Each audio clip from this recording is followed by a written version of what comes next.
तो देखो इसमें क्या पढ़ना है आपको केमिकल काइनेटिक्स के अंदर। सबसे पहले है टाइप्स ऑफ रिएक्शन। जो हम टाइप्स ऑफ रिएक्शन की बात करते हैं केमिकल काइनेटिक्स में, तो सबसे पहले आता है एक रिएक्शन कैसी होती है, फास्ट। एक रिएक्शन होती है मॉडरेट, और एक कौन सी रिएक्शन होती है, स्लो। सबसे पहले अगर हम बात करें types of reaction on the basis of rate,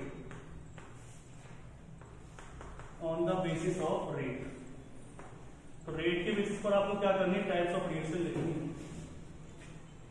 एक फास्ट है, कौन सी मॉडरेट, और एक कौन सी slow.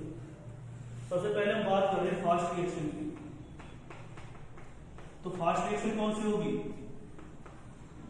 Those reactions which takes place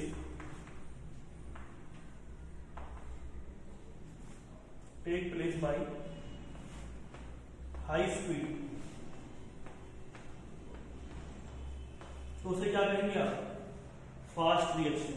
जैसे कि आप किसी स्ट्रॉन्ग एसिड के अंदर बेस मिक्स कर देते हैं, तो उस रिएक्शन को क्या कह देंगे आप,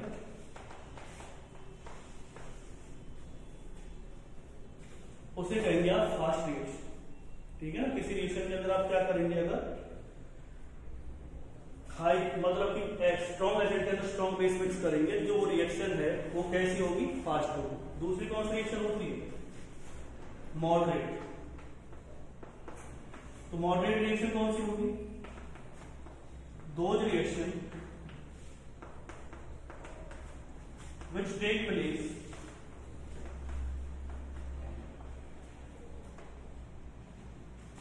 by moderate rate। तो ऐसी रिएक्शन जो ना तो फास्ट होती ना ही कैसी होती है, स्लो होती है, उन्हें क्या कहेंगे आप, उन रिएक्शंस को कहेंगे आप मॉडरेट रेट ऑफ रिएक्शन। जैसे कि हाइड्रोलिसिस ऑफ ईस्टर, ठीक है ना, जो आपने पढ़ रखा है हाइड्रोलिसिस ऑफ ईस्टर किसका एग्जांपल होता है, वो एग्जांपल होता है मॉडरेट रेट ऑफ रिएक्शन। तो आप क्या करेंगे, जैसे आपको दे रखा है CH3CO2H5, इसकी क्या कर दिया आपने, हाइड्रोलिसिस कर दी। क्या बना देगा, CH3COH, साथ में क्या आएगा, C2H5O।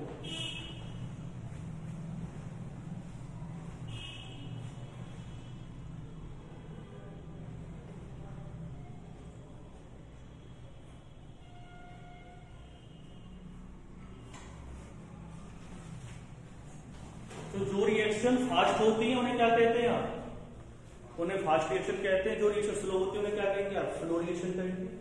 और जो reaction moderate rate of reaction होंगे उसे क्या कहेंगे आप, मॉडरेट मतलब क्या, ना तो ज्यादा फास्ट ना ही ज्यादा स्लो। अब बात करते हैं इसमें आगे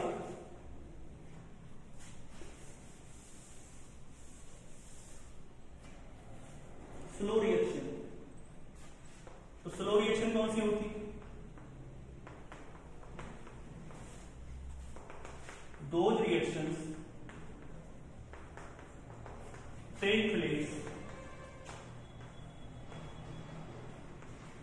by slow rate। जो रिएक्शन स्लो रेट से होती है उन्हें क्या कहेंगे आप, स्लो रिएक्शन कहेंगे। ऐसी रिएक्शन कौन सी होती है, रस्टिंग ऑफ आयरन, पढ़ रखा है ना भाई, जंग लगता है, तो उसे क्या कहेंगे आप, स्लो रेट ऑफ रिएक्शन का एग्जांपल आ जाएगा। ठीक,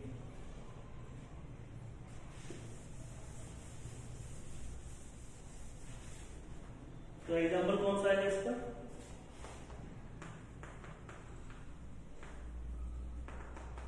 rusting of iron.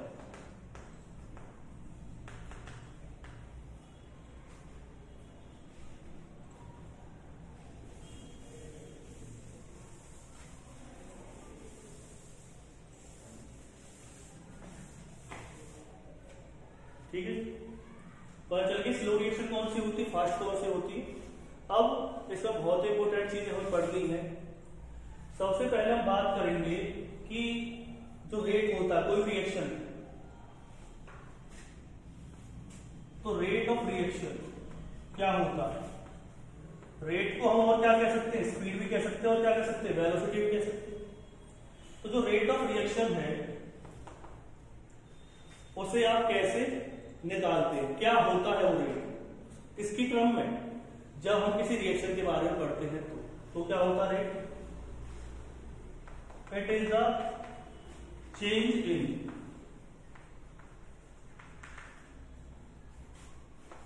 concentration of reactant. It is a change in concentration of reactant and product in per unit time.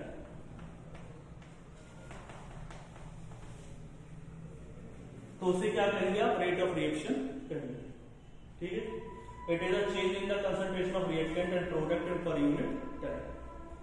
अब इसे रिप्रेजेंट कैसे करेंगे आप, तो रिप्रेजेंट करने का तरीका क्या है,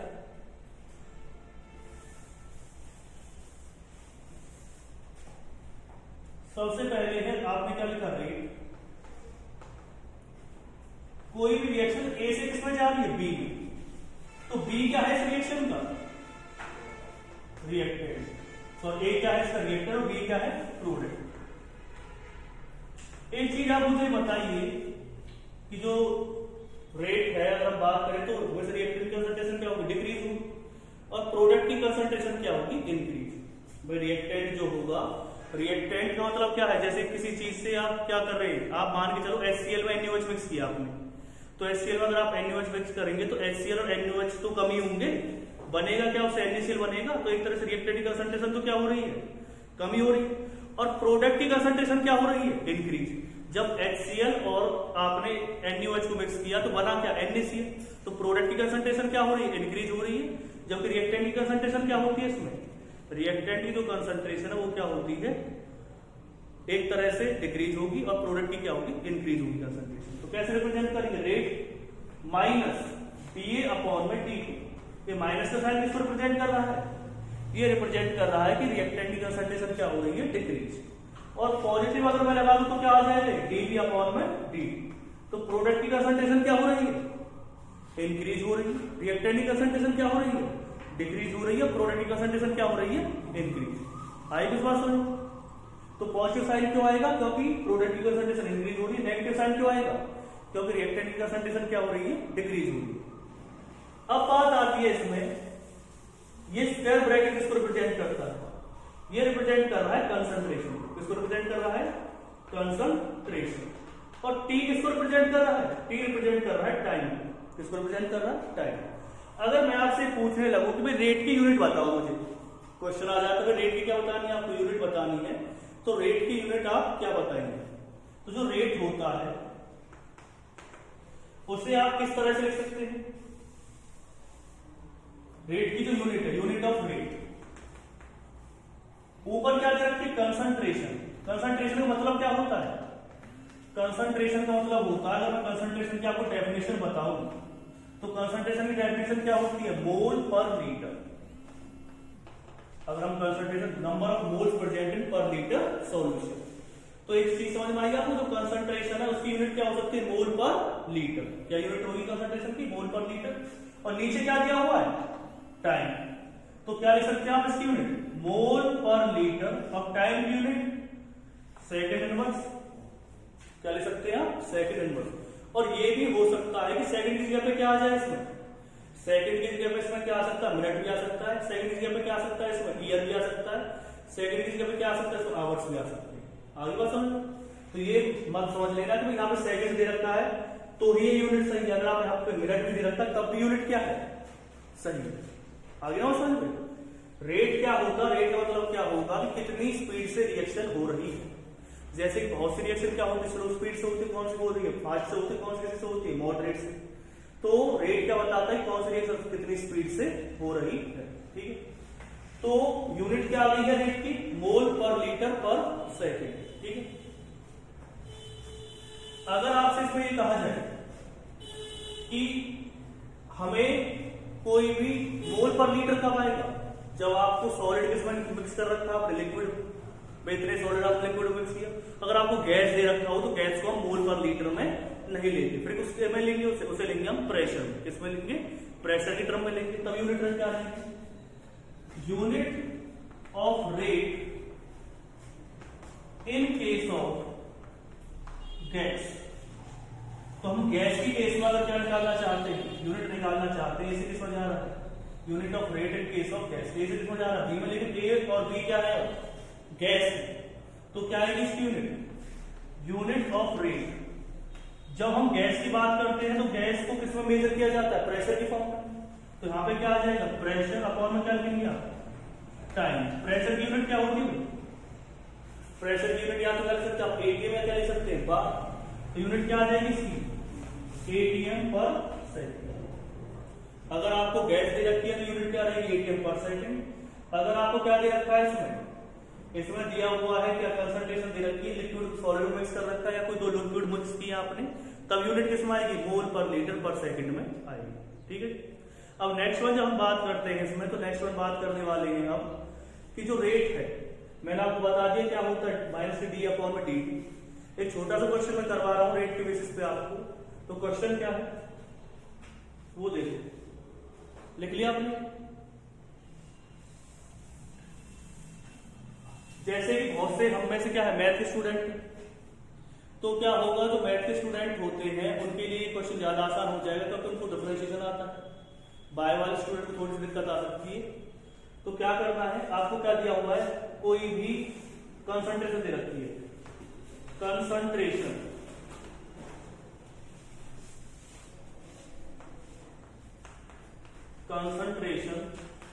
ऑफ रिएक्शन, तो कंसंट्रेशन ऑफ रिएक्शन को किस तरह में दे रखी है, ये दी हुई है 3x² माइनस क्या ले लिया आपने, 4x माइनस 3, ठीक है, दे रखी है।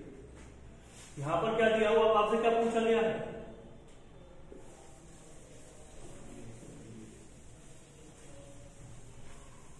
लोग 3x² दे रखी है, dx बाई dt, तो हमें वेरिएबल क्या लेना पड़ेगा इसमें, t लेते हैं 3t², ठीक है, ये आपको क्या दे रखी, कंसंट्रेशन ऑफ रिएक्शन दे रखी है। ठीक, अब क्या है, find out the rate when time equal to 0 and time equal to 3 second. आपको कब निकालना रेट, जब टाइम क्या दे रखा है, 0 दे रखा है, टाइम क्या दे रखा है, 3 सेकेंड दे रखा है। ठीक है ना, कंसंट्रेशन कितनी दे रखी है आपको, 3t², 4t माइनस से 3। अब किसी कंसंट्रेशन है, प्रोडक्ट की, किसी कंसंट्रेशन दे रखी थी आपको, प्रोडक्ट की कंसंट्रेशन, ठीक, कंसंट्रेशन ऑफ प्रोडक्ट।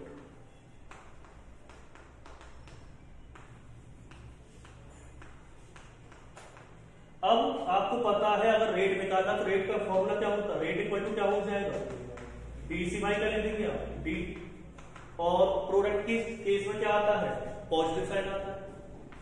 डिफरेंशिएशन आपको निकालना आता नहीं है, क्या आ जाएगा, 3t² प्लस 4t माइनस के 3 का कितना आएगा, 60, साथ में क्या आएगा 4, माइनस क्या हो जाएगा 0। ठीक है, t की वैल्यू क्या रखेंगे आप इसमें, t की वैल्यू अगर आपको 0 रखनी है, व्हेन टाइम क्या दे रखा आपको 0, देन रेट कितने के इक्वल हो जाएगा, रेट आएगा 6 × 0, साथ में क्या लिखेंगे आप 4, तो वैल्यू कितनी आ जाएगी 4 आ जाएगी। ठीक है ना, 4, और यूनिट क्या लिख सकते हैं आप इसकी, mole litre inverse second inverse. ठीक, और अगर टाइम क्या दे रखा आपको, अगर आपको टाइम गिवन है कितना, when time equal to 3 second, तो क्या आ जाएगा, देन रेट, तो रेट की वैल्यू क्या लिख सकते हैं आप, तो रेट आ जाएगा 6 × 3, साथ में क्या लिखोगे आप 4, तो वैल्यू कितनी आ जाएगी 22 mole litre inverse second inverse.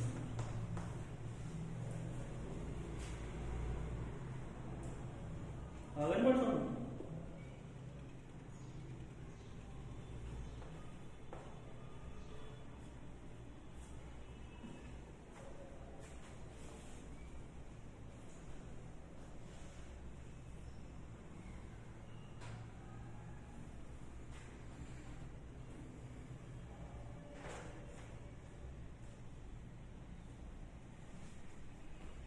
करें भी आगे।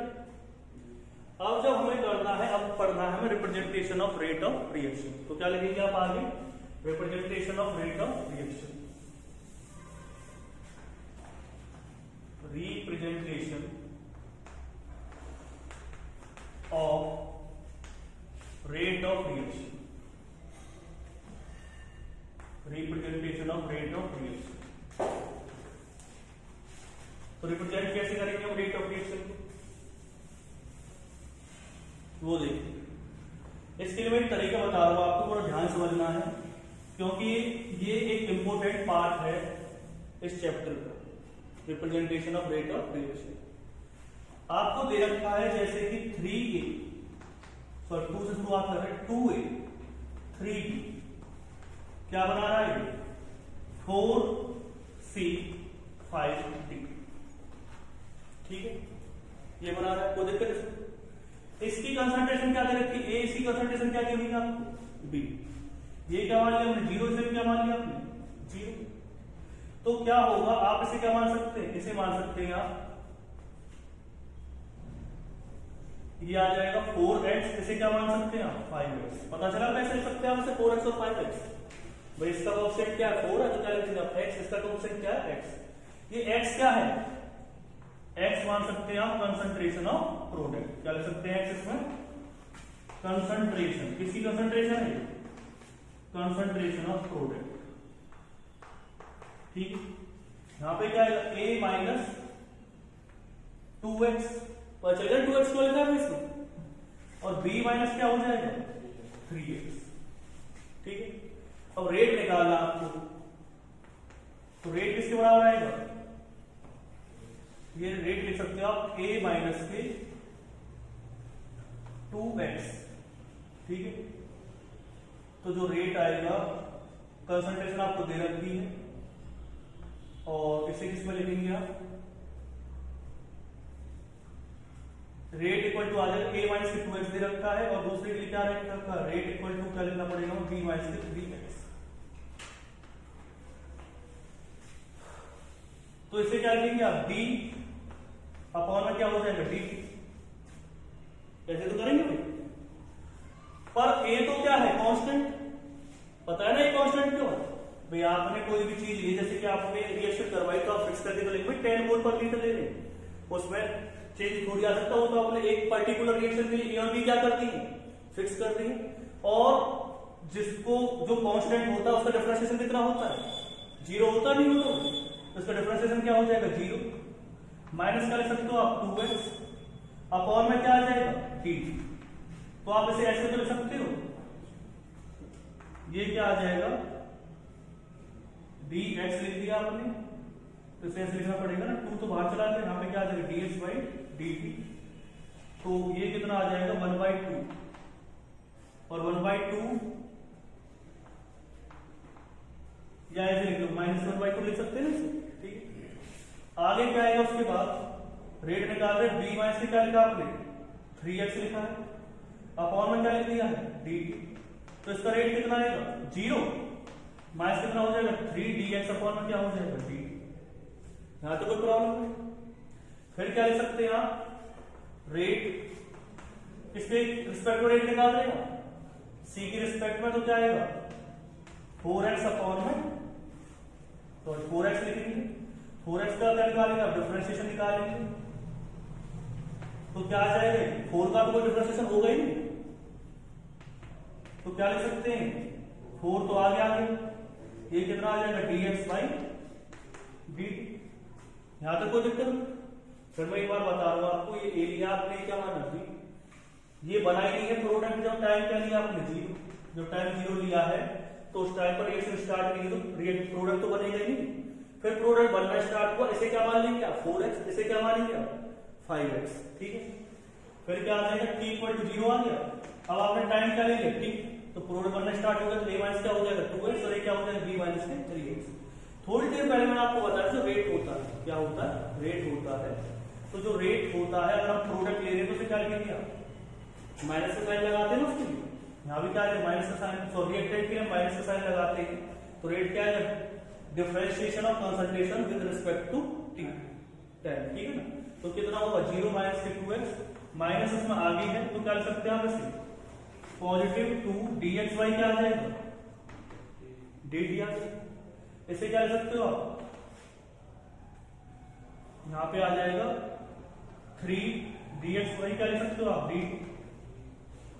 ठीक है, आगे क्या लिखेंगे उसके बाद, रेट इसके रिस्पेक्ट में अगर आप निकाल रहे हैं तो कितना हो जाएगा 4 dx/dt। ये रेट किसके रिस्पेक्ट में है, ए की रिस्पेक्ट में, ये किसके रिस्पेक्ट में है, बी, ये किसके रिस्पेक्ट में है, सी। ऐसे किसके रिस्पेक्ट में निकालेंगे हम रेट, डी के रिस्पेक्ट में रेट निकालेंगे। तो डी के रिस्पेक्ट में अगर आप रेट निकालना चाहते हैं तो क्या आएगा, रेट इक्वल टू क्या हो जाएगा, 4d, यहां पे क्या लिखेंगे 5x अपॉन में क्या आ जाएगा dt, 5dx अपॉन में क्या हो जाएगा dt। ठीक है, अब आप जानते हैं सभी की जो लेफ्ट हैंड साइड है वो क्या दे रखी है, इक्वल दे रखी है, सबकी लेफ्ट हैंड साइड क्या दे रखी है, इक्वल दी हुई। ठीक है, अब एक चीज और भी है जो हमें पढ़नी है इसमें, वो देखो, रब कर दूं,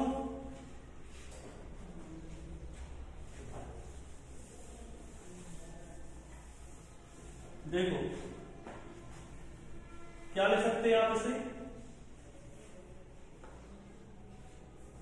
जो मैंने अभी आपको बताया था, रेट इक्वल टू क्या आया था, पहले ऑप्शन को अगर हम लेते हैं रेट, तो रेट क्या दे रखा था आपको, पहले में दिया हुआ था 1/2 आ रहा था ना dx/dt। ठीक है, तो जो रेट आएगा, ऐसे नहीं सॉरी 2 तो रेट क्या हो जाएगा 1/2 रेट इक्वल टू क्या लिख सकते हैं आप, dx/dt। तो जो रेट रहेगा किसके रिस्पेक्ट में, जो रेट रहेगा आपका किसके रिस्पेक्ट में रेट निकाला था ना, ए के रिस्पेक्ट में रेट निकाला था ना, तो आप इसे ऐसे लिख सकते हैं, आप इसे ऐसे लिख सकते हैं 1/2, यहां पे क्या आ जाए, किसके रिस्पेक्ट में रेट था ये, ए के रिस्पेक्ट में तो रेट निकाला था हमने, तो dA/dt इक्वल टू क्या लिख सकते हो आप, dx/dt क्या है। फिर मैं बता देता हूं आपको, जो हमने पहले रेट लिया था रेट 2 dx/dt किसके रिस्पेक्ट में आ रहा था, ए के रिस्पेक्ट में, और जो ए है हमने क्या लिखा dA/dt। ए का मतलब क्या है, आपने किसी कंसंट्रेशन ले लिया इसमें, ए की कंसंट्रेशन ले ली, यहां पर कैसा साइन आएगा, नेगेटिव। नेगेटिव साइन क्यों लिखा है हमने, क्योंकि जब हम रेट निकालते हैं रिएक्टेंट की तरफ से तो क्या आता है उसके आगे साइन, नेगेटिव साइन आता है रिएक्टेंट के केस में। तो dx/dt इक्वल टू क्या आ जाएगा, -1/2 इनटू क्या लिख सकते हैं, dA/dt इक्वल टू क्या हो जाएगा, dx/dt। आगे देखो अगर हम b की रिस्पेक्ट में निकालेंगे तो b की रिस्पेक्ट में क्या आएगा, ये -1/3 इनटू क्या लिखेंगे यहाँ पे, dv बाई क्या आ जाएगा dt इक्वल टू किसके आएगा, dx/dt। अगर हम ऐसे किसके रिस्पेक्ट में निकालना चाहते हैं, ऐसे अगर आप किसके रिस्पेक्ट में निकालना चाहते हैं 1/4 आ जाएगा, dv/dt sorry dc/dt equal to क्या हो जाएगा, dx/dt। ऐसे हम किसी रिस्पेक्ट में निकालना चाहते हैं, dy क्या आ जाएगा, dt इक्वल टू क्या हो जाएगा, dx/dt। अगर आप सभी इक्वेशन को देखेंगे तो जो रेट है, मैंने रेट ही पे क्या लिख दिया है, उसकी कंसंट्रेशन लिख दी है, ये तो होती कंसंट्रेशन रिस्पेक्ट में निकालते हैं, क्या 1/5 dx क्या हो जाएगा dt, यहाँ पर क्या आ जाएगा 1/4 dc/dt, यहाँ पर क्या है -1/3 dv/dt, और यहाँ पर क्या है -1/2 dA/dt। अगर हम सभी को देखें तो सभी की कौन सी साइड इक्वल है, राइट हैंड साइड। तो आप क्या ले सकते हैं इसे, -1/2 dA क्या आ जाएगा dt इक्वल टू क्या आएगा, -1/3 dv/dt, फिर क्या आएगा पॉजिटिव 1/4 dc/dt, और ये क्या लिख सकते हैं 1/5 dd/dt। इस तरह से आप इसे लिख सकते हैं। ठीक है ना, इसका मतलब क्या है वो समझो। इसका मतलब ये है कि अगर आप इसमें डीपली जाते हैं, अगर आपने इस क्वेश्चन को थोड़ा सा मैं वैसे लिख के बताता हूं आपको, तो वैसे क्या लिखा आपने N2 साथ में क्या लिखा 3H2। ठीक है, इससे क्या बना रहे हैं आप 2NH3 बना रहे हैं। तो इसमें जो रेट आएगा, रेट को रिप्रेजेंट करने का तरीका वो क्या आएगा, माइनस के dN2 क्या आ जाएगा dt, फिर क्या आएगा -1/3 dH2 क्या आ जाएगा dt, फिर क्या आएगा इक्वल टू, और क्या लिख सकते हो आप इसे पॉजिटिव 1/2 dNH3/dt। यानी कि नेगेटिव क्यों लिखेंगे हम इसे, नेगेटिव इसलिए लिख रहे हैं क्योंकि रिएक्टेंट की साइड इसकी कंसंट्रेशन अपॉन क्या लिखेंगे dt, फिर क्या आएगा d -1/3 क्यों लिखेंगे इसे, 1/3 से लिखेंगे, क्योंकि इसका क्या कोएफिशिएंट दे रखा है, 3 दे रखा है ना, तो वो कहाँ आएगा, डिवाइड में। मैंने अभी तो लिखवाया था आपको, जिसका कोएफिशिएंट जो आ रहा था वो आपका, जैसे कि मैंने एक रिस्पेक्ट में कोएफिशिएंट क्या लिखवाया था, 2 लिखवाया था, देख रखा है 2 कोएफिशिएंट लिखवाया था, तो वो कहाँ पे आ गया, 1/2 लिख दिया था मैंने, और यहाँ पे क्या साइन आया, नेगेटिव। जब मैंने dv की रिस्पेक्ट में देख लोगे आप, तो b की रिस्पेक्ट में मैंने कोएफिशिएंट क्या लिख रखा है, 3, तो वो क्या आएगा, -1/3 आ जाएगा। अगर आप प्रोडक्ट के रिस्पेक्ट में देखेंगे तो क्या आएगा, 1/4 आएगा, फिर क्या लिखेंगे आपसे, dv/dt। ये भी प्रोडक्ट के रिस्पेक्ट में क्या रखा, 1/5, क्या आ जाएगा, dt/dt। तो मैंने इसे भी इस तरह से रिप्रेजेंट किया, जो इसका कोएफिशिएंट है वो कहाँ आएगा, 1/9। इस सारे को कोएफिशिएंट दिया था तो क्या लिख दिया मैंने, 1 लिख दिया। इस सारे को क्या कोएफिशिएंट था, 3, तो मैंने क्या लिख दिया, 1/3 लिख दिया। इस सारे का कोएफिशिएंट दे रखा था आपको, इस सारे को कोएफिशिएंट दे रखा था, तो मैंने क्या लिख दिया, 1/2। सभी की वैल्यू क्या हो जाएगी, इक्वल हो जाएगी, क्योंकि सभी का left hand side, sorry right hand side क्या इक्वल आ रही थी, तो किसके बराबर थी, रेट के बराबर थी, तो रेट इक्वल टू क्या आ जाएगा, -dn/√2। तो आपको समझ में आ गया ना कि अगर आपको कोई भी रिएक्शन दे रखी है, जो उसका कोएफिशिएंट है वो कहाँ आएगा, डिवाइड में आएगा। अगर वो रिएक्टेंट की साइड है तो आगे क्या साइन आएगा, नेगेटिव। अगर प्रोडक्ट की साइड है तो क्या साइन आएगा, उसमें पॉजिटिव साइन आएगा, ठीक है ना। जैसे कि एक क्वेश्चन है, वो क्वेश्चन आपको करना है। जैसे क्वेश्चन क्या दे रखा है, क्वेश्चन दे रखा है 4NH3 5O2, क्या बना रहा है, 4NO, साथ में क्या दिया हुआ है, 6H2। तो इसके हम क्या रिप्रेजेंट करना है, आपको रेट रिप्रेजेंट करना है।